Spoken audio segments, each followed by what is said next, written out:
দিন ইসলাম পরিপূর্ণরূপে পালন করতে হবে, এই দায়িত্ব সবাই নিজের কাঁধে নিয়ে নেন।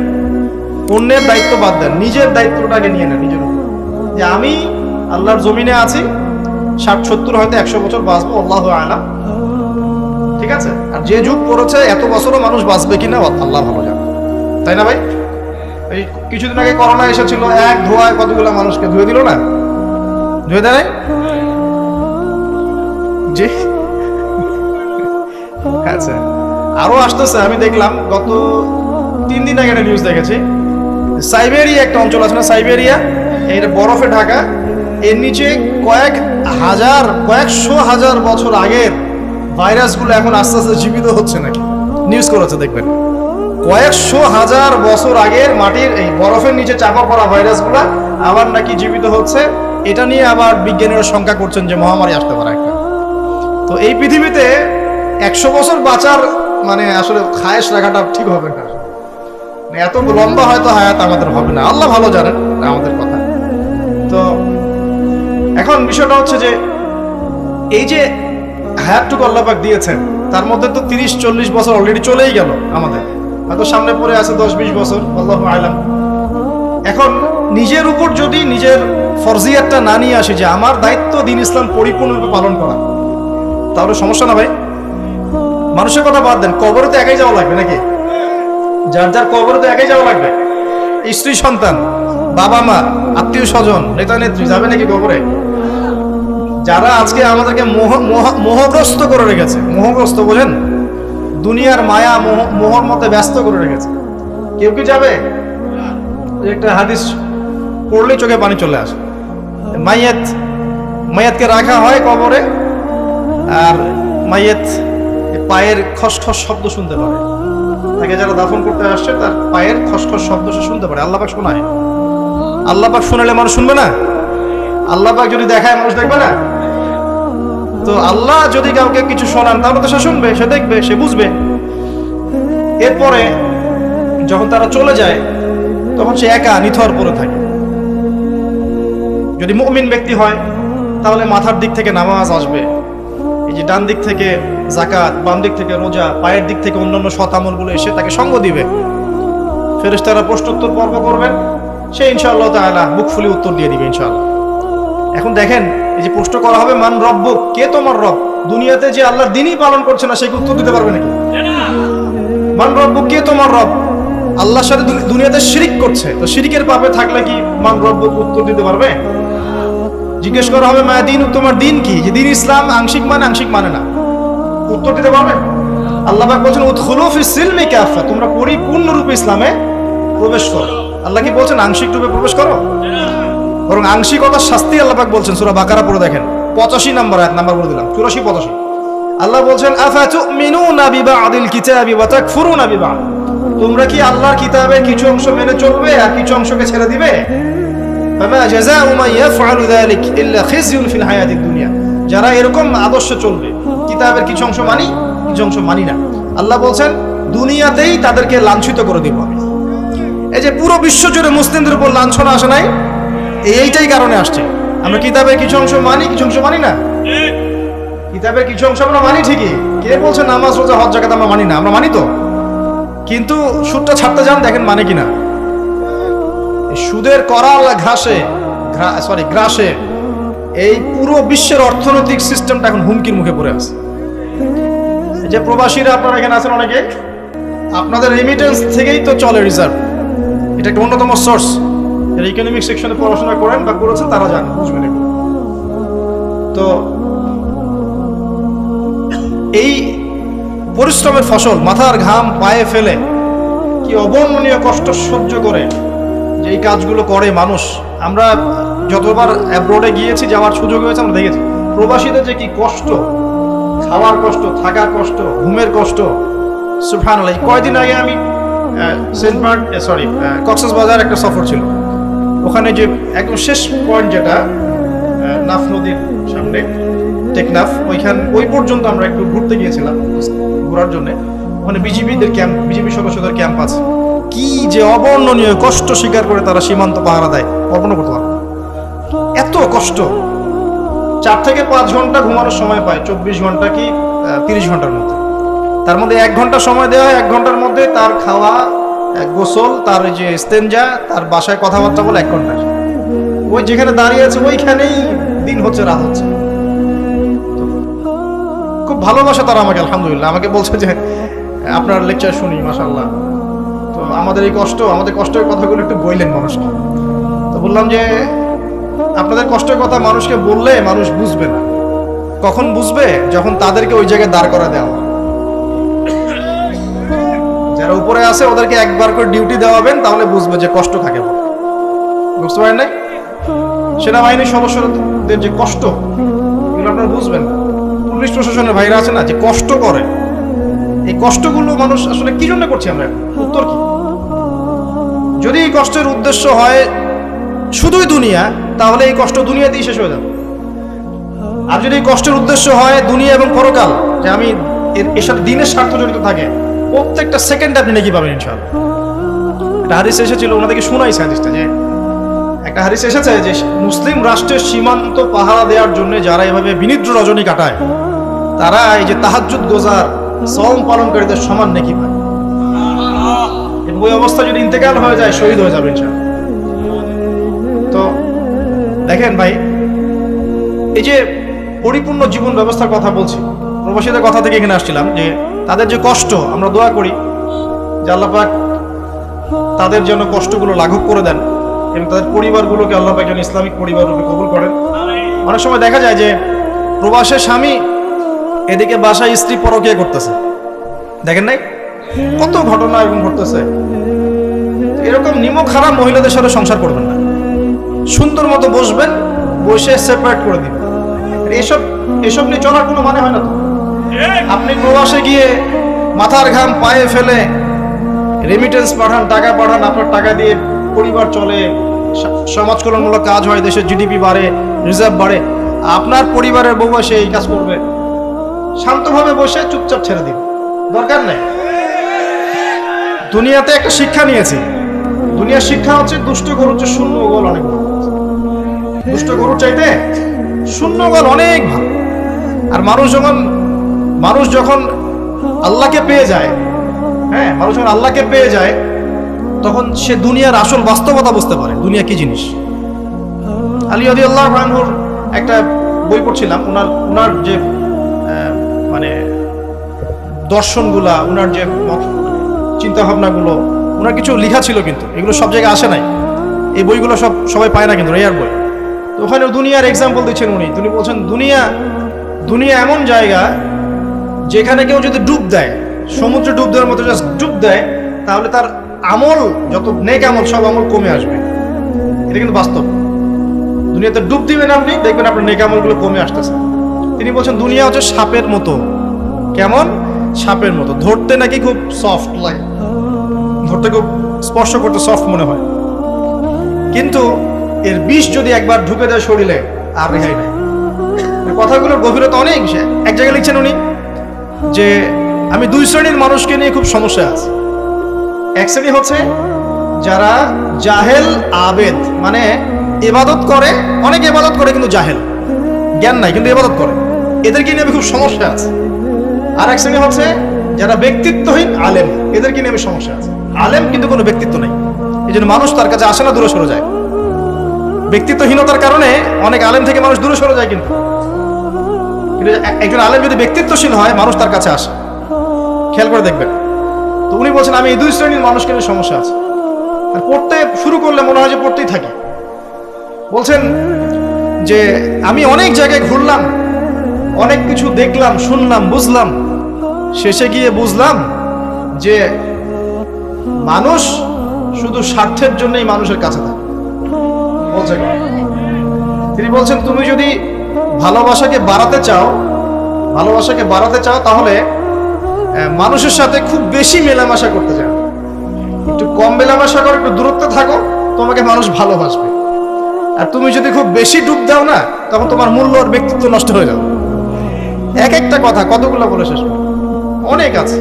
এক পর্যায়ে তিনি ফাতিমা রাদিয়াল্লাহু আনহার যে ইন্তেকালকে নিয়েও 2টা লাইন লিখেছেন। এই লাইনগুলো পড়তে গিয়ে চোখ দিয়ে পানি চলে আসছে। তিনি বলছেন তোমাকে কতদিন দেখি না, কতদিন ছুঁয়ে দেখি না, কতদিন তোমার কাছে যাই না, সবাই বলে তুমি আমার থেকে দূরে, কিন্তু সত্যি কথা হচ্ছে তুমি আমার কলিজার ভিতরে আছো। এমন করে লিখেছেন ফাতিমা রাদিয়াল্লাহু আনহা সম্পর্কে। হে আমার প্রিয়তমা, তোমাকে কতদিন দেখি না, তোমার চেহারা কতদিন দেখি না, তোমাকে কতদিন ছুঁইতে পারি না।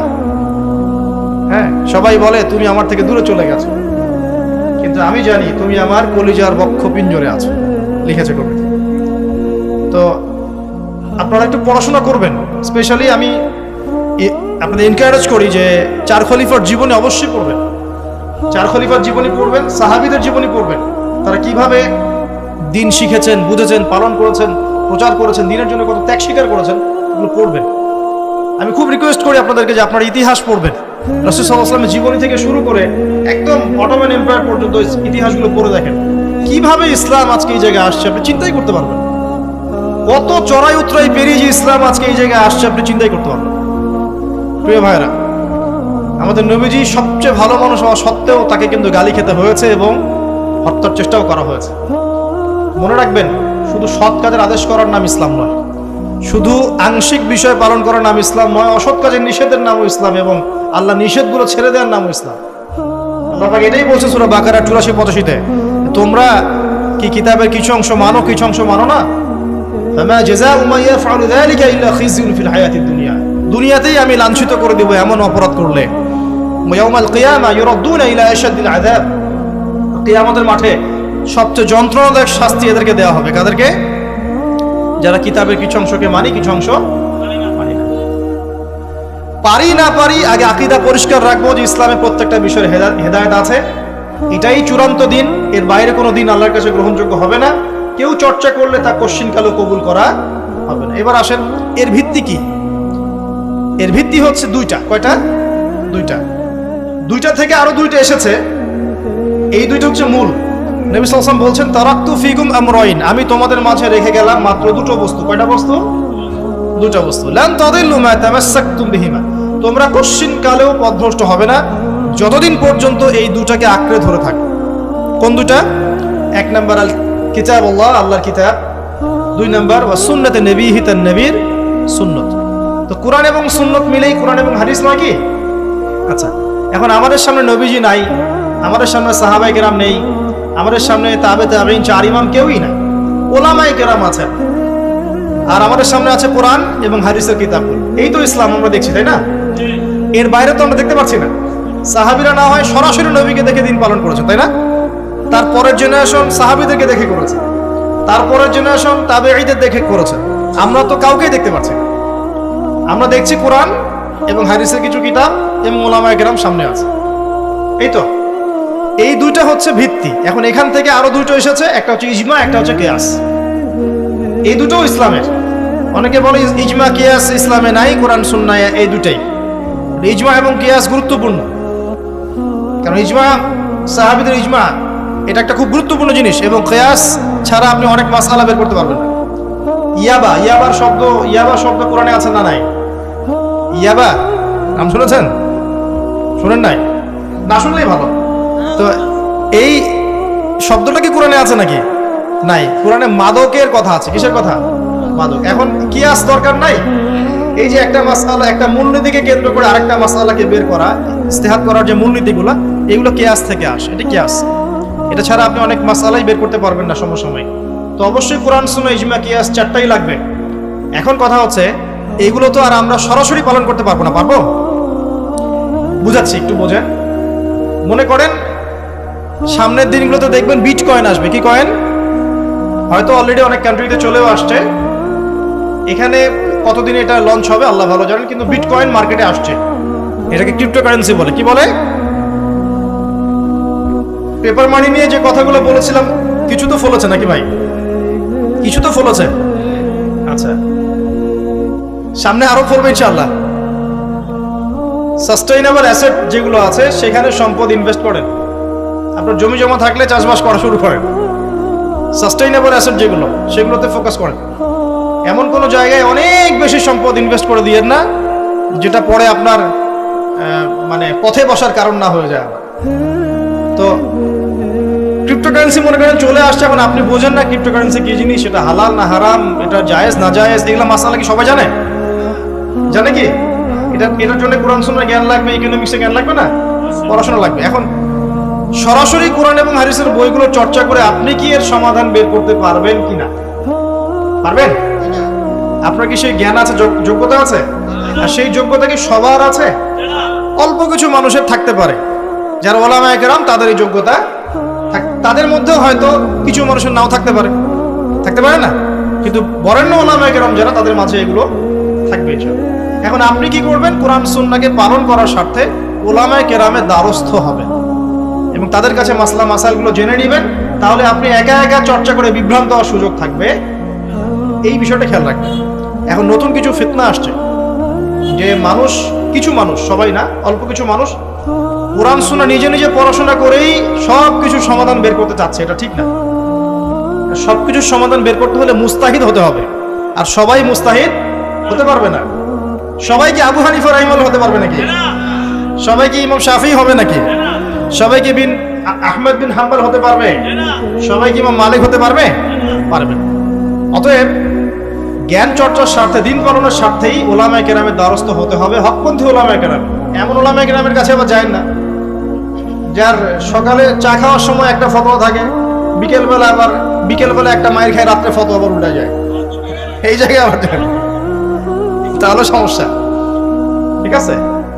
তো আল্লাহ পাক আমাদের বরেণ্য ওলামায়ে কেরামদেরকে হেফাজত করুন, দোয়া করি, এবং তাদের নেক হায়াতে বরকত দান করুন, এবং তাদের মাধ্যমে দিনের আরো বড় বড় খেদমত আঞ্জাম দেওয়ার তৌফিক আল্লাহ পাক দান করুন। এবং যুব সমাজকে রিকোয়েস্ট করবো, আপনারা ডিটাচড হয়ে থাকবেন, ওলামায়ে কেরাম থেকে ডিটাচড হয়ে আপনারা দিন পালন করতে যাবেন না, তাদের সাথে সম্পর্ক রেখেই দিন পালন করবেন ইনশাআল্লাহ। আল্লাহ সহজ করুন। এখন এই ভিত্তি পেয়ে গেলাম, এবার শেষ করার আগে আমি মূলনীতিগুলো বলে শেষ করছি। এই মূলনীতি কি ইসলামে? শোনেন, এই জায়গাটা একটু ভালো করে শোনেন। নবী সাল্লাল্লাহু আলাইহি সাল্লাম বসে আছেন মসজিদে, একজন ব্যক্তি আসলেন, ব্যক্তির গায়ে ধবধবে সাদা জামা, চুলগুলো কুচকুচে কালো, এবং তাকে মদিনার কেউ চিনে না। লা ইউরা আলাইহি আসারুস সাফর, তার গায়ে সফরের কোনো চিহ্ন দেখা যাচ্ছে না। তিনি আসলেন, এসে নবী সাল্লাল্লাহু আলাইহি সাল্লামের হাঁটুর সাথে হাঁটু লাগিয়ে দিয়ে বসে পড়লেন। বসে নবীজিকে 4টা প্রশ্ন করলেন। কয়টা প্রশ্ন? 4টা। তার মধ্যে প্রথমটা হচ্ছে আখবিরনি আনিল ইসলাম, হে মুহাম্মদ সাল্লাল্লাহু আলাইহি ওয়াসাল্লাম, আমাকে ইসলাম সম্পর্কে বলো, যে ইসলাম কি, ইসলাম কি জিনিস, ইসলামের ব্যাখ্যা কি, সংজ্ঞা কি? নবীজি বলছেন সাল্লাল্লাহু আলাইহি ওয়াসাল্লাম, আর ইসলাম হচ্ছে আন তাশহাদু আল্লা ইলাহা ইল্লাল্লাহ, তুমি সাক্ষ্য দিবে যে আল্লাহ ছাড়া কোনো ইলাহ নাই, ওয়া আন্না মুহাম্মাদান আবদুহু ওয়া রাসূলুহু, এবং মুহাম্মদ সাল্লাল্লাহু আলাইহি ওয়াসাল্লাম আল্লাহর বান্দা এবং রাসূল। এটা 1 নাম্বার ইসলামের ভিত্তি। এটা নাম্বার 1 হলো কালিমা। কালিমার মধ্যে 2টা অংশ। কয়টা অংশ? একটা হচ্ছে লা ইলাহা ইল্লাল্লাহ, মানে আল্লাহ পাকের তাওহীদ ছাড়া অন্য কোনো কিছু চলবে না।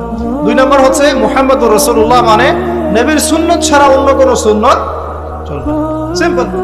লা ইলাহা ইল্লাল্লাহ মানে আল্লাহ ছাড়া কিছুই নাই, মানে আল্লাহ ছাড়া কোনো রিজিক দাতা নাই, কোনো পালন কর্তা নাই, কোনো সন্তান দাতা নাই, কোনো জীবন দাতা নাই, কোনো মৃত্যু দাতা নাই, কোনো বিধান দাতা নাই, আল্লাহ ছাড়া কিছুই নাই।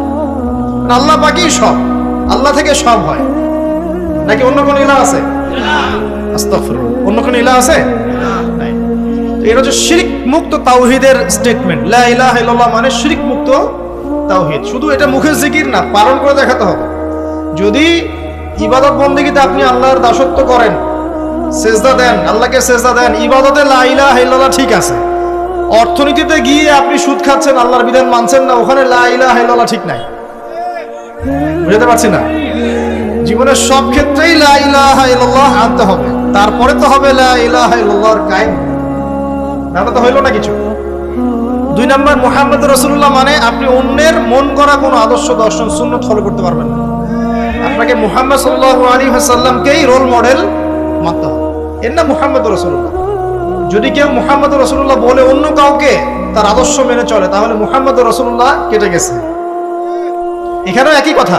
নামাজে দাঁড়িয়েছেন, রাসূলের মতো নামাজ পড়ছেন, মাশাআল্লাহ। রোজা করছেন রাসূলের মতো, হজ উমরা সব রাসূলের তরিকায় হচ্ছে, তাসবিহ তাহলিল সব রাসূলের তরিকা হচ্ছে। অর্থনীতিতে গিয়ে রাসূলের তরিকা চলে না, তাহলে এখানে আর মুহাম্মদ রাসূলুল্লাহ থাকলো না। আমি মনে হয় বুঝাতে পারছি না। মানে জীবনের সব ক্ষেত্রেই লা ইলাহা ইল্লাল্লাহ মুহাম্মাদুর রাসূলুল্লাহ থাকতে হবে, শুধু একটা অংশে নয়। এটা 1 নাম্বার। 2 ওয়ান তুকিমাস সালাহ, এবং যখন তুমি সালাত কায়েম করবে। ইসলামের 2 নম্বর পিলার কি? সালাত কায়েম করা।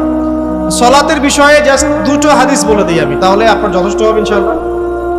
একটা হাদিসে নবীজি বলছেন, মান তারাকা সালাতান মুতাআম্মিদান ফাকাদ কাফার। কেউ যদি ইচ্ছাকৃতভাবে নামাজকে ছেড়ে দেয়, সে ব্যক্তি কিন্তু কুফরি করলো। কি করলো? আমরা যারা নামাজ পড়ছি না, আমরা কিন্তু কুফরির মধ্যে আছি। মুয়াজ বিন জাবাল রাদিয়াল্লাহু আনহু নবীজি বলছেন, মান তারাকা সালাতান মুতাআম্মিদান ফাকাদ বারিআত মিন জিম্মাতিল্লাহ। কেউ যদি নামাজ ছেড়ে দেয়, ফরজ নামাজ তার উপর ছেড়ে দেয়, ত্যাগ করে, সে ব্যক্তি আল্লাহর জিম্মাদারি থেকে মুক্ত হয়ে গেল। আল্লাহর জিম্মাদারি নাই তার উপরে, আল্লাহ পাকের কোনো রেসপন্সিবিলিটি নাই তার উপরে, আল্লাহ ছেড়ে দিয়েছেন তাকে, যাও। একটা হাদিস আছে, বাইনা রাজুলি ওয়া বাইনা শিরকি ওয়াল কুফরি তারকুস সালাহ।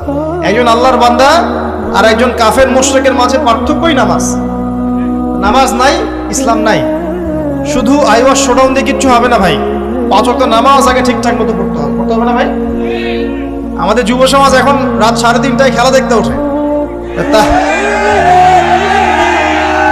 তাহাজ্জুদে ওঠার সুযোগ হচ্ছে না, ফুরসত হচ্ছে না। 3:30 4টা হলেও উঠতে হবে, অ্যালার্ম দিয়ে রাখবে, আর্জেন্টিনার খেলা আছে। কিন্তু আর 1 ঘন্টা পরে ফজরের নামাজ, ওই খেলা দেখি ঘুম, ফজরের নামাজ। এই যে ঢাকায় দেখলেন না, ছবি দেখলে মনে হয় একটা তিল পরিমাণ জায়গা নেই মানুষের দাঁড়ানোর। পর্দার সামনে একটা তিল পরিমাণ জায়গা নেই মানুষের দাঁড়ানোর। হই হল্লা করতেছে, নাচছে, গাচ্ছে, স্মোক করতেছে, ড্রিঙ্কস করতেছে। মিডিয়া এগুলোকে প্রমোটও করতেছে। মিডিয়া প্রমোট করতেছে মানে কি? মিডিয়া দেখাচ্ছে মানে বিশ্ব কত ভালো আছে এখন, কত সুখ আমাদের। হ্যাঁ, আমাদের সুখী সুখ, খালি সুখে সমৃদ্ধ জীবন যাপন করতেছে, খেলা দেখতেছে, নাচতেছে নাকি। অথচ দেখেন ইকোনমিক সেকশনের কি অবস্থা, দেখেন কি অবস্থা দেশ। এই যে আমাদের সমাজের, যুব সমাজের নৈতিকতার অবস্থাগুলো দেখেন, ধর্ষণের হার দেখেন, জেনার হার দেখেন, মাদকাসক্ত মানুষদের হার দেখেন, কত হারে মানুষ মাদক খাচ্ছে, পরকীয়ার হার দেখেন, ব্লু ফিল্মসের হার দেখেন। ওদের ভাবখানে এমন যে খুব সুখ আমার জীবনে, খেলো আর খেলো। খেলার দলিল তো কোরআনে আছে তো। হ্যাঁ, আল্লাহ পাক বলেন এই দুনিয়ার জীবনটা হচ্ছে খেল তামাশার দোকান। খেলার দলিলও কোরআনে তো আছে। ওমা হাদিহিল হায়াতু দুনিয়া ইল্লা মাতাউল গুরুর, এরকম একটা আয়াত আছে সূরা হাদীদের মধ্যে। আল্লাহ পাক আছে, আল্লাহ পাক বলেছেন যে ইলামু, তোমরা জেনে রাখো, আন্নামাল হায়াতু দুনিয়া লাইবু ওয়া লাহু, তোমরা জেনে রাখো যে এই দুনিয়ার, পুরো দুনিয়ার জীবনটাই খেলা, খেল তামাশা। ওয়া লাহু, ঠাট্টা, হাসি ঠাট্টা, মানে এটা কি বলে বাংলা দিয়ে, ভ্রম, মায়া, মোহ, ভ্রম। তোমরা জেনে রাখো দুনিয়ার জীবনটা খেলা, খেল তামাশা, ভ্রম, মিছে মায়া। ই'লামু আন্নামাল হায়াতু দুনিয়া লাইবু ওয়া লাহু ওয়া জিনাতু ওয়া তাফাখুরুম বাইনাকুম ওয়া তাকাসুর, এবং দুনিয়ার জীবন হচ্ছে একে অপরের সাথে প্রাচুর্যের প্রতিযোগিতা। এগুলা আল্লাহ পাক বলছেন। তো খেলার দলিল তো কোরআনেও পাওয়া যাচ্ছে না? দুনিয়ার জীবনটাকে আল্লাহ বলছেন ওয়া মা হাদিহিল হায়াতু দুনিয়া ইল্লা মাতাউল গুরুর, পুরো দুনিয়ার জীবনটাই হচ্ছে মাতাউল গুরুর, প্রতারণা, ধোঁকা, মরিচিকা ছাড়া কিছুই না। আর প্রমোট করা হয় যে বিউটি কন্টেস্ট হচ্ছে, মনে হচ্ছে কত সুখ আমাদের।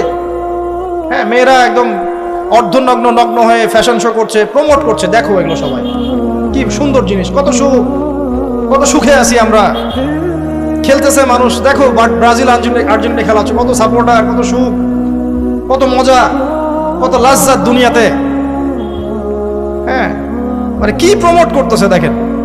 মানে রিয়েলিটি, একটা কথা বলেছি অনেক লেকচারে যে এই ফিতনাময় যুগ, দাজ্জালের যে যুগটা হবে না, ওই যুগে বাস্তবতা আর ভিজুয়াল ওয়ার্ল্ড হবে আকাশ পাতাল পার্থক্য। মানে যা আপনি দেখবেন সেটা সত্য না, ভিতরের বিষয়টা সত্য, যেটা আপনি দেখতে পাচ্ছেন।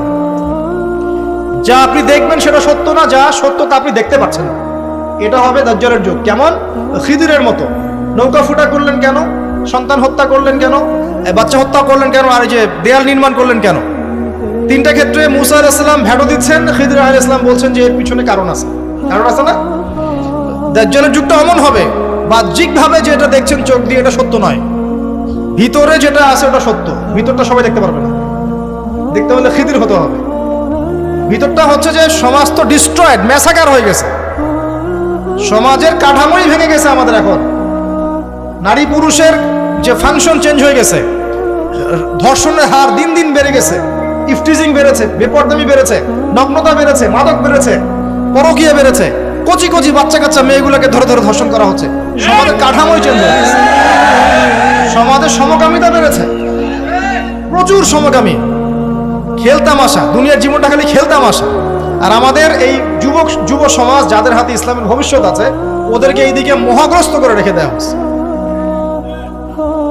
এরা নামাজ পড়ে না, কোরআন তেলাওয়াত করে না, আলেম ওলামার সাথে কোনো সোহবত নাই, কোনো সম্পর্ক নাই, হাদিসের কিতাব নাই বাসায়, দাড়ি নাই, ইসলামিক লেবাস পোশাক নাই, ইসলামিক মূল্যবোধ নৈতিকতা নাই, আল্লাহ রাস্তায় সময় দেওয়ার কোনো মানসিকতা নাই। এই যুবক ছেলেপেলেগুলোকে নিয়ে নাচতেছে মিডিয়া। কি করবে এরা দেশের জন্য? যারা এরকম অন্য একটা রাষ্ট্র, যে রাষ্ট্র আমাকে চিনেই না, ওর খেলায় সে হুজুকে লাফায়, এ দ্বারা রাষ্ট্রের উন্নয়ন হবে নাকি? আজীব কথা বলেন, এইসব লোকজন দ্বারা রাষ্ট্রের উন্নয়ন হবে নাকি? যখন আমরা এই খেলতামশায় ব্যস্ত আছি, দেখবেন পশ্চিমারা ঠিকই ওদের উদ্দেশ্য বাস্তবায়ন করছে। কি আশ্চর্য একটা অবস্থা, কি আশ্চর্য! মানে এত সুখে আছি আমরা, এতই সুখ, খাবার, পানি, বাসস্থান, বেকারত্ব, কত সমস্যা নিয়ে ভুগতেছি আমরা, এতই সুখ যে বিশ্বকাপে নাচতে হবে আমাদেরকে।